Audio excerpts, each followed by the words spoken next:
Got a date with destiny. My heart says yeah, but can't convince the rest of me. I tried so hard to make it with no recipe.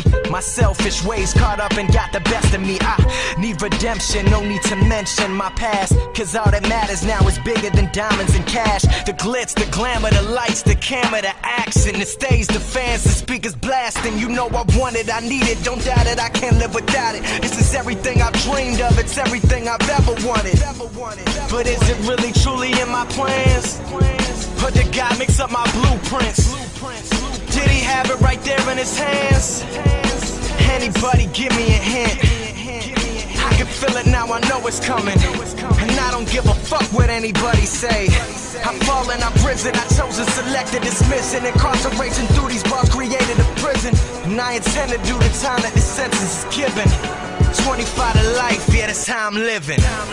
Sometimes I wonder if I'll ever make it, but there's only one way I'ma know.